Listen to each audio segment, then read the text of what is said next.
السلام عليكم ورحمة الله وبركاته. وعليكم السلام ورحمة الله وبركاته. حمدا لله الذي بنعمته تتم الصالحات،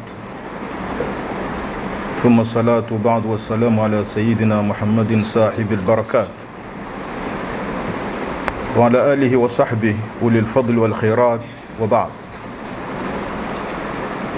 Walillahi alhamdu, ni jambo la kumshukuru Allah subhanahu wa ta'ala kwamba leo kwa taufiki ya Allah subhanahu wa ta'ala kwa mara ya kwanza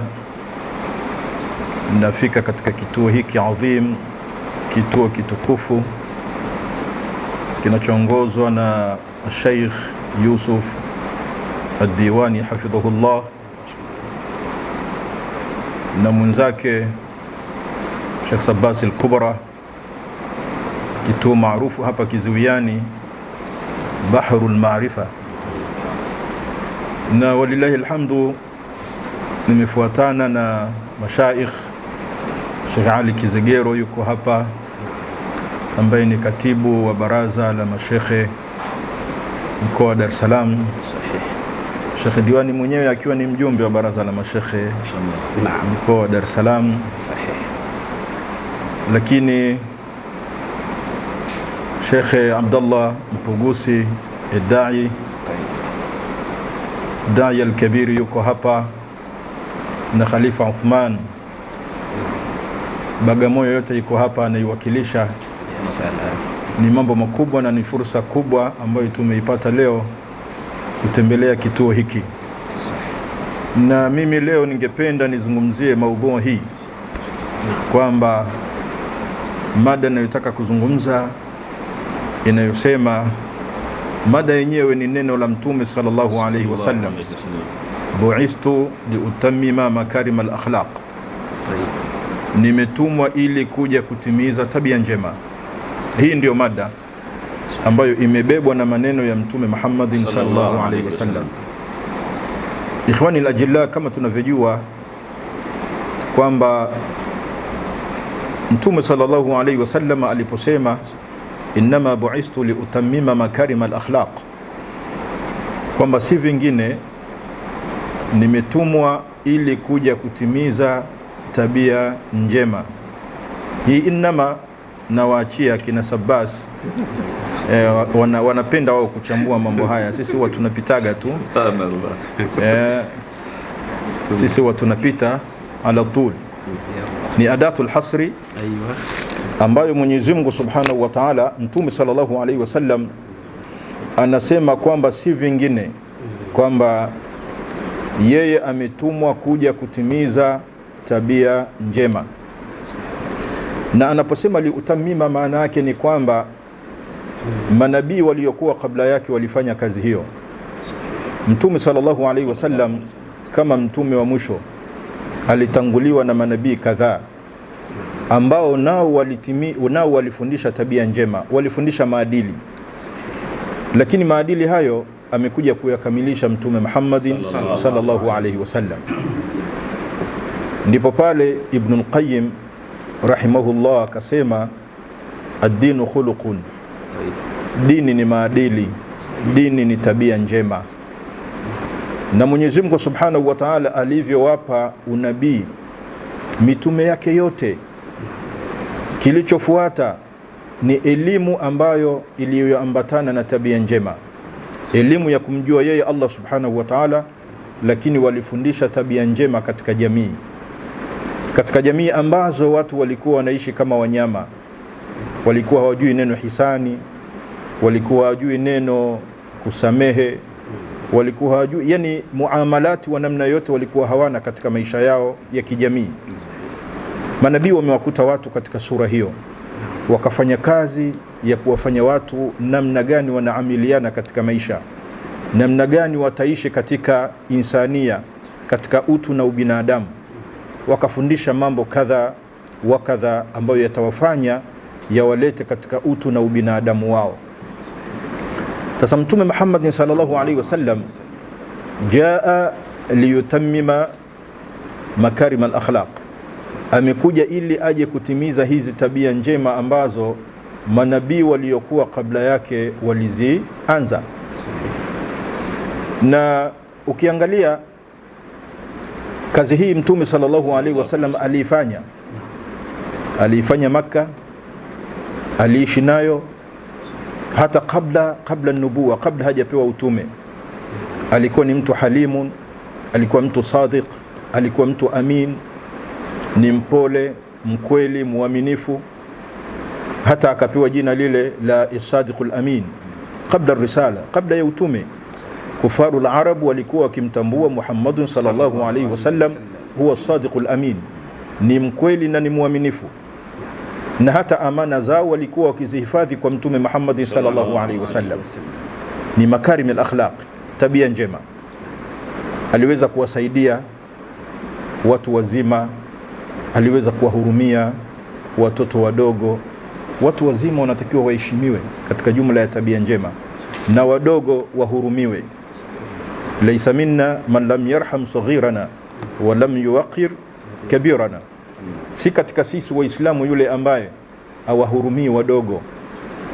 Yeye akiwaona wadogo ni kuwaonea tu, iwe wadogo kwa maana ya kimadaraka, iwe wadogo kwa maana ya umri, iwe wadogo kwa namna yote ile. Yeye kazi yake ni kuwaonea ama kuwadhulumu kwa sababu tu ya udogo wao. Huyu si katika Waislamu. Lakini pia si katika sisi ambaye asiyewaheshimu watu wazima, watu wakubwa ambao waliomzidi yeye kiumri au kimadaraka. Kama uwaheshimu hao, we unapoteza sehemu ya nafasi katika nafasi za maadili katika Uislamu. Sasa Mtume sallallahu alaihi wasallam alikuwa hivyo, akisaidia watu wazima. Nakumbuka hata kisa kimoja pale Makka, wakati wa Mtume sallallahu alaihi wasallam alipopita mara moja, akamkuta mama mmoja, mtu mzima, aguza, bibi kizee, lakini alikuwa na mzigo wake wa kuni anahangaika nao. Mtume sallallahu alaihi wasallam alipofika pale, alichofanya ni kumsaidia yule bibi, akamsaidia mzigo wake ule, na hali ya kuwa bibi hamjui kwamba huyu ndiye Muhammadun Rasulullah, huyu ndiye Muhammad mtume wa Mwenyezi Mungu, hamjui. Basi akamsaidia mzigo wake mpaka nyumbani kwake. Yule mama kanat kafira, alikuwa ni kafir bado. Basi kilichotokea baada ya kufika pale, yule mama kabla Mtume kwenda zake kutaka kuondoka, akamwita akamwambia, kijana njoo. Akamwambia, hapa Maka sijapatapo kuona kijana mwema kuliko wewe. Wewe ni kijana una tabia ambazo vijana wengi wa Maka hawanazo. Umenisaidia, Mungu akubariki, akujaze kila la kheri. Basi Mtume sallallahu alaihi wasallam kabla ya kumwambia lolote, yule mama akamuuliza, lakini wewe ni kijana wa wapi hasa? Nataka nikuhusie jambo. Hapa Maka kuna kijana huyo anaitwa Muhammad sallallahu alaihi wasallam. Kijana huyu nakuhusia usije ukamfuata ukaharibika kama yeye. Ni kijana ambaye amekuja hapa anadai kwamba la ilaha illa Allah, kwamba ana mola wake huyu anaitwa Allah, kwamba anatutaka watu wote tumfuate yeye tu. Amekuja hapa ametufarakanisha na watoto wetu, anatangaza kwamba yeye ni mtume, tuache miungu yetu. Na kuhusia usije ukamfuata kijana huyo, ni kijana mbaya sana huyo. Mtume sallallahu alaihi wasallam akamuuliza, bibi, unamjua huyo kijana? Akasema, la, simjui na wala sina haja ya kumjua. Mtume sallallahu alaihi wasallam akamwambia, ana huwa Muhammad sallallahu alaihi wasallam. Bibi, mimi ndiye Muhammad. Ndiye wewe Muhammad? Naam. Ndiye wewe ambaye watu wanakusema kwa ubaya kwamba umekuja kufarakanisha watu, una akhlaqi ambazo sizo? Ndio. Akasema, naam, ana huwa Muhammad.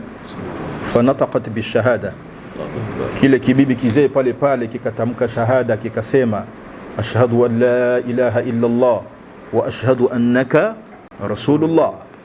Akaslimu, akakubali utume wa Mtume Muhammadin sallallahu alaihi wasallam bimakarimihi, kwa sababu ya tabia zake, kwa sababu ya adabu za Mtume sallallahu alaihi wasallam. Yani watu wengi waliingia katika Uislamu kwa sababu ya tabia za Mtume sallallahu alaihi wasallam. Huu ni mfano mmoja. Hata yule Arabi ambaye aliyekuja akataka kumkata kichwa Mtume sallallahu alaihi wasallam na upanga wake ukaanguka. Mtume sallallahu alaihi wasallam akaushika ule upanga akamwambia, sasa nani atakayekuokoa ewe Muhammad? Yule bwana hana la kusema. Mtume akamwacha huru. Ingekuwa ni mimi na wewe ungemmaliza, kwa sababu walitaka kukumaliza. Tazameni Mtume sallallahu alaihi wasallam Makkah, baada fathi Makkah, ameiteka Makkah, maadui zake wamekuwa chini yake, la haula lahum wala quwwa, hawana namna yoyote, wako mbele yake. Anawauliza, madha tadhunnuna anni fa'ilun bikum al-yawm, hivi mnadhani leo nitawafanya nini? Maana sulta, nguvu yote ninayo mimi, mnadhani nitawafanya nini? Walichofanya ni kujishaua kwa maneno mazuri, Ibnul Karim, Walahul Karim, wakamsifu Mtume sallallahu alaihi wasallam. Mtume sallallahu alaihi wasallam akamwambia, basi idhhabu fa antum tulaqa, nendeni bwana, mko huru. Naam. Qala kama qala akhuhu Yusuf alayhi salatu wassalam, kama Yusuf alivyoambia ndugu zake kule, la tathriba alaykum al-yawm, na ndivyo alivyosema Muhammad sallallahu alayhi wasallam kwa watu wa Makkah, idhhabu fa antum tulaqa. Ni makarim al-akhlaq, ni kusamehe. Mtume sallallahu alayhi wasallam alikuwa akisamehe, ni katika tabia nzuri. Na sisi leo katika Uislamu inatosha kuwaingiza watu katika dini hii tukufu kwa tabia zetu nzuri kama Waislamu. Na wala si kusema sana, ni kutenda sana, kufanya sana Uislamu, kuwatendea watu Uislamu. Inatosha kuwa ni da'wa kubwa kabisa ya kuwafanya watu waone uzuri wa dini hii tukufu ya Kiislamu. Innama bu'istu liutammima makarim al-akhlaq, si vingine, mimi nimetumwa ili kuja kutimiza tabia njema. Mtume sallallahu alaihi wasallam katika kila upande, ukimwangalia alipoishi na wakeze, utamuona khairukum li ahlihi wa ana khairukum li ahli. Anatufundisha namna ya muamala na wake zetu. Mbora wenu nyinyi ni yule aliye mbora kwa wake zake, namna anavyoishi na wake zake. Anaishi katika sura gani? Anawasimbulia, anawanyanyasa, anawaonea, anawanyima haki zao. Na mimi ni mbora kwa wake zangu. Anatufundisha muamala, namna ya kuishi na wake. Waashiruhunna bil ma'rufi, ishini na wanawake hawa kwa namna nzuri. Lakini si hivyo tu, ukimwangalia Mtume sallallahu alaihi wasallam katika eneo la watoto, Mtume sallallahu alaihi wasallam alikuwa na mapenzi, alitufundisha huruma, kuwapenda watoto. Mnaona alivyokuwa akiwapenda watoto wake, alivyokuwa akiwapenda Hassan na Hussein, sayyida shababi ahli aljanna, Hassan na Hussein. Alikuwa akiwapenda ghayatul hub, kiasi kwamba akasema, man ahabba Husainan faqad ahabbani, au man ahabbahuma faqad ahabbani, wa man abghadahuma faqad aghbadani. Faqad amenikasirisha mimi, mwenye kuwa kasirikia Hassan na Hussein.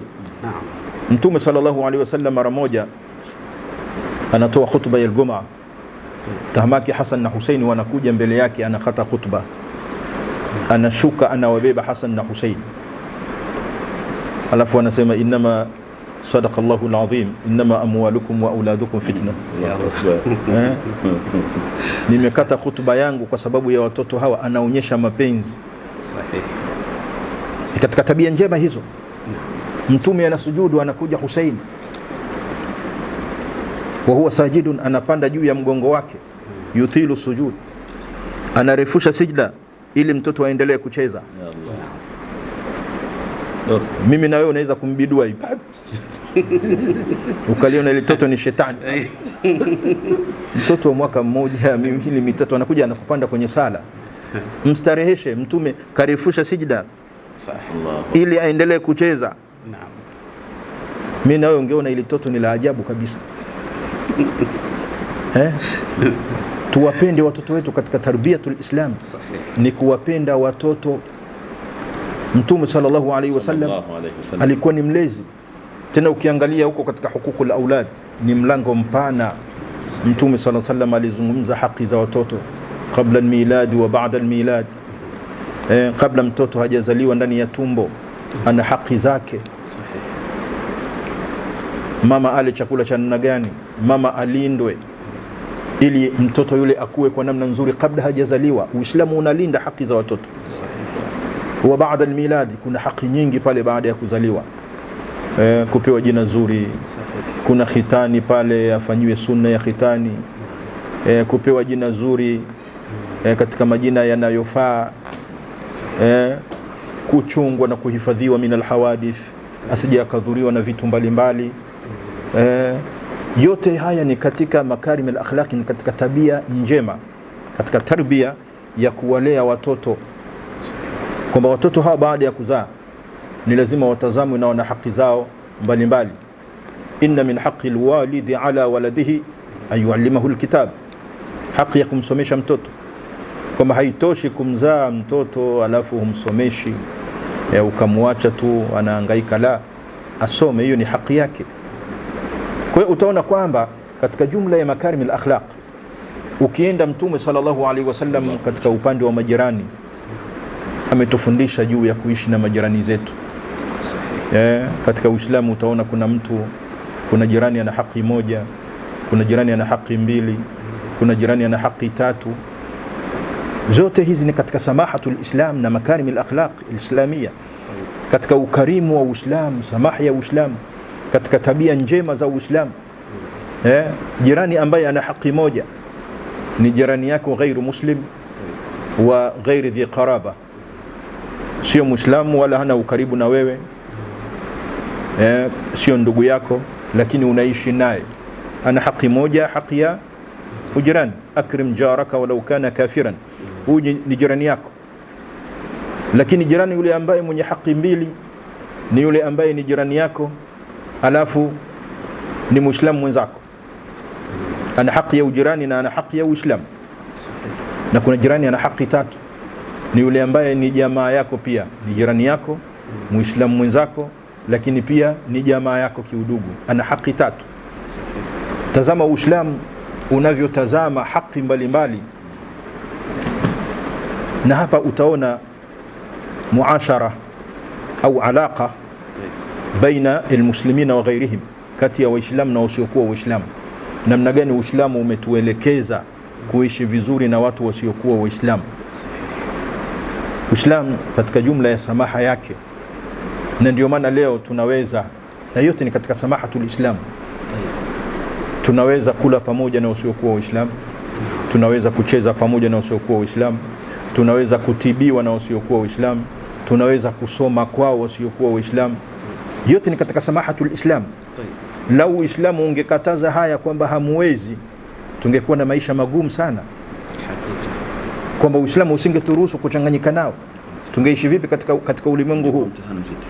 Lakini katika samahatul Islam unasema hapana, nenda katibiwe na daktari yule, wa inkana John au Peter wa ghairu, nenda kakope kwa Peter, kwa John, nenda kasome.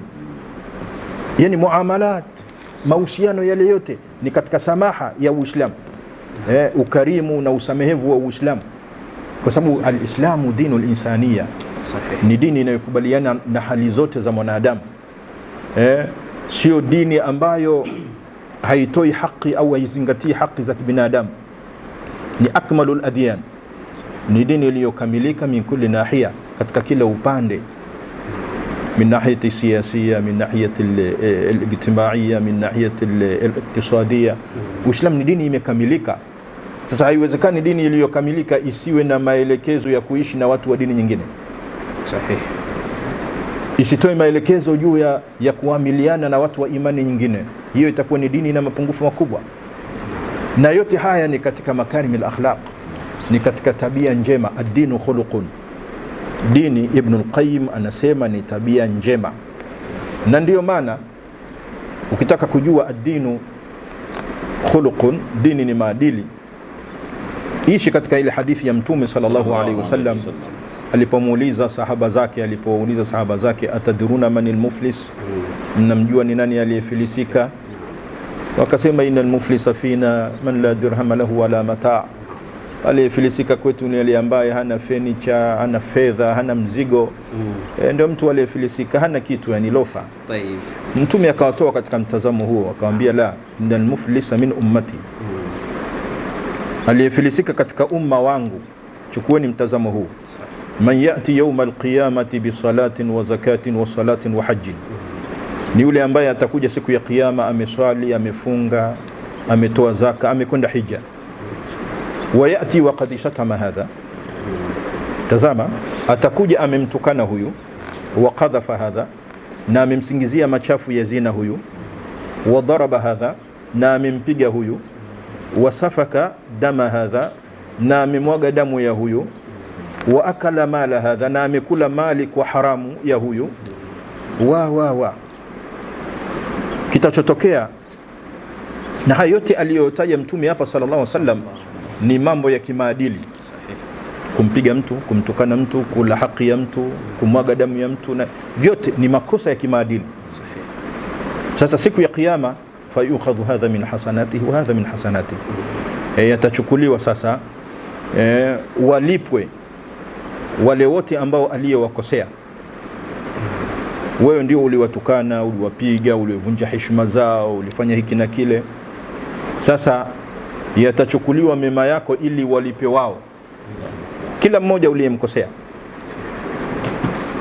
Fa in faniyat hasanatuhu, ikiwa huyo mtendaji huyo mema yake sasa yamekwisha, ashamlipa huyo aliyempiga, huyo aliyevunja heshima yake, huyo aliyemzungumzia, aliyemsingizia machafu, huyo aliyemwaga damu yake, huyo aliyekula mali yake kwa haramu, mema yako yashaisha sasa kuwalipa wao.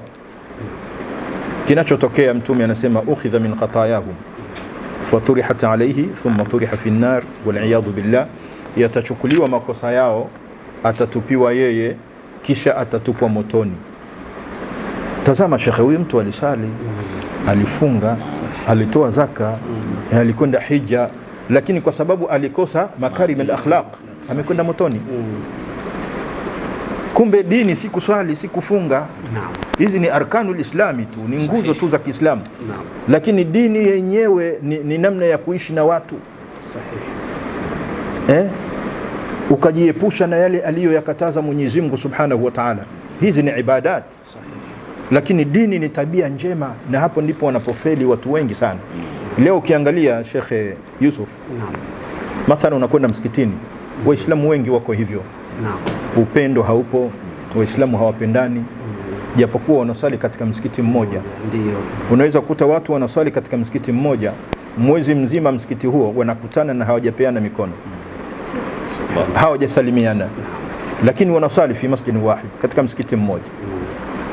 Au mtu swala ya Ijumaa anaridhia kwamba amemaliza sala ya Ijumaa, anatoka hajapeana mkono hata na Muislamu mmoja. Ile tasafahu fa innahu yudhhibu al-ghillu fi qulubikum, musafaha ule kupeana mikono kunaondosha mafundo katika nyoyo zenu. Lakini Muislamu wa leo anaridhia kwamba assalamu alaykum wa rahmatullah, assalamu alaykum wa rahmatullah. Huyu hajampa mkono wala huyu hajampa mkono, tunaondoka kila mtu na laki. Anachoona yeye Uislamu ni kwamba amemfuata Mwenyezi Mungu pale, amefuata kufanya ibada, khalas imeisha. Lakini kumbe Mwenyezi Mungu kwake haiko hivyo, kwa sababu ametuleta pale katika jamaa, tunakutana katika sala ya jamaa kwa manafia. Kuna manufaa mengi sana, sio kwamba tuswali na tutoke. Ingekuwa hoja tu ungesali nyumbani kwako. Lakini kwa nini tunakutana msikitini? Kuna maaribu ukhra, kuna mambo mengine ya kijamii yanatufanya pale tukutane, tubadilishane mawazo, tuondoshane mafundo. Kama watu walikhasimiana, wakutane, wamalize yao, wapate nasaha, wapate mauidha. Kuna fawaidi nyingi za mtu kuswali msikitini. Katika jumla ya faida ni Waislamu kuletwa pamoja. Hakuna dini ambayo inawafanya watu wake, waumini wake wapate fursa ya kukutana kama Uislamu. Fil yawm mara 5 tunakutana. Ni mkutano wa kila siku. Kila wiki tunakutana Ijumaa. Mkutano mkubwa. Kila mwaka tunakutana haji. Sahih. Mu'tamaru al-khairi al-alami as-sanawi. Sahih. Mkutano wa kimataifa wa kheri wa kila mwaka ambao hakuna mfano duniani, na hakuna ambaye anaweza kualika watu mkutano kama ule dunia nzima. Hakuna awe rais yoyote wala mfalme yoyote. Ni mkutano ambaye mualikaji ni Ibrahimu alayhi salatu wasalam. Tayeb. Kwa amri ya Mwenyezi Mungu Subhanahu wa Ta'ala, wa adhin fi an-nasi bil hajji yatuka rijalan wa ala kulli dhamirin yatina min kulli fajjin amiq. Watu wanakuja kwa mwaliko wa Mwenyezi Mungu wa zamani aliyeutoa Nabii Ibrahim alayhi salatu wasalam. Ni mkutano wa kimataifa uko Makka, lakini bado Waislamu hatutumii mikutano hii au fursa hizi. Leo angalia, tunachukiana hapa. Tunakwenda Makka, tunakutana kwenye mahema. Naam. Tutakutana pale Arafa au Mina. Tayeb. Usiyempenda kaja. Alafu hata kule Makka watu watusalimiane. Huyu si ndio jamaa diwani? Si ndio huyu? Lakini mtu anajiona kaja hija.